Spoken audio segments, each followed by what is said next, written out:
Il y a quelques jours, nous vous présentions le projet Éloquence, destiné aux élèves en section d'enseignement professionnel. Un projet, ou plutôt un concours inter-établissement entre les élèves de Romba et ceux du lycée professionnel René Cassin de Metz. Dernièrement, au lycée Julie Daubier, s'est déroulé des battles internes permettant de sélectionner les meilleurs élèves de seconde et de première rombasiens qui vont affronter en mars leurs camarades messins. Pendant près de 3 heures, ces élèves se sont bataillés classe par classe, équipe par équipe et même élève contre élève.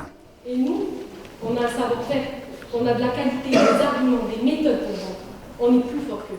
L'objectif était de répondre à ces deux questions. Le bac pro est-il un bac comme les autres et peut-on vivre sans les réseaux sociaux?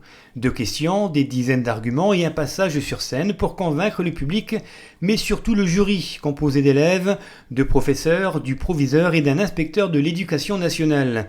De quoi mettre la pression aux candidates et candidats, même si pour certains cela semble plus facile que d'autres.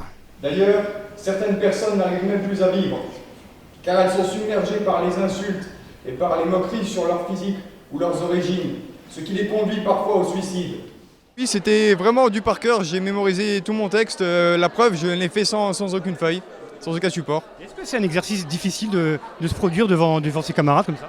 Non, même pas, je n'ai pas eu le trac du tout, vous voyez très bien, j'ai même parlé fluide, sans aucun souci. Il y a beaucoup de préjugés sur le bac, on est nul si on va en pro, alors que là, voilà, on montre qu'on est éloquent et qu'on sait parler, malgré qu'on est en pro. Moi, je suis une fille, par exemple, qui est très timide et réservée, et là, je participe à un concours, je dois passer devant 70 personnes, ce qui va m'aider dans ma vie future.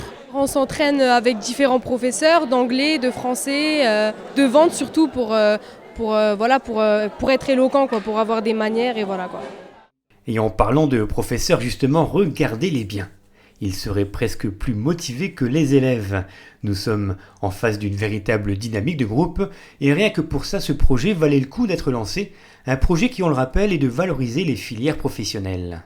L'important, c'est de valoriser l'élève, mais le collectif, puis le propre du professeur, c'est d'accompagner ses élèves vers la réussite. Et celle-ci passe aussi par l'éloquence, être à l'aise dans son corps, avec son corps, pour prendre la parole. Quand je me réveille, je pense au fantôme. Pas le mien, bien sûr, celui de Snapchat. Je regarde qui a été mon dernier post. Nos élèves sont capables d'éloquence, nos élèves sont parfois, et vous l'avez pu le remarquer, de grands orateurs. On a eu quelques exemples, ils savent argumenter, ils savent développer. Ils l'ont dit à plusieurs reprises, on leur a souvent dit « vous êtes des débiles ». Ce ne sont pas des débiles, ce sont de futurs bacheliers, de futurs citoyens et des élèves qui en veulent, tout simplement. J'en conclus que rien n'est plus simple que d'autres, que chaque personne est différente et unique. Tout le monde est une grande personne au fond de soi. On n'apporte rien au monde en se dévalorisant. Adopter, accepter d'être victime, c'est accepter son sort. Comme le dit Victor Hugo, ce n'est pas parce que les choses sont difficiles que nous n'osons pas, mais parce que nous n'osons pas que celles-ci deviennent difficiles. Après plusieurs passages, le jury a dévoilé les meilleurs élèves et les plus convaincants. 10 d'entre eux ont été sélectionnés pour la battle finale qui se déroulera en mars au lycée Robert Schuman de Metz.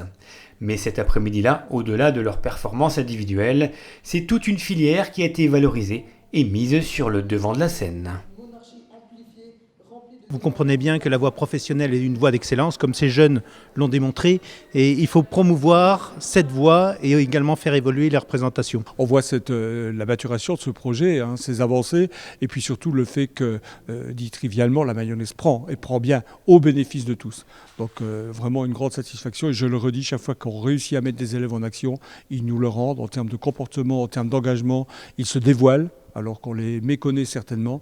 Et là, en se dévoilant, ils nous apportent des choses qui sont les ferments, les graines de la construction de leur avenir.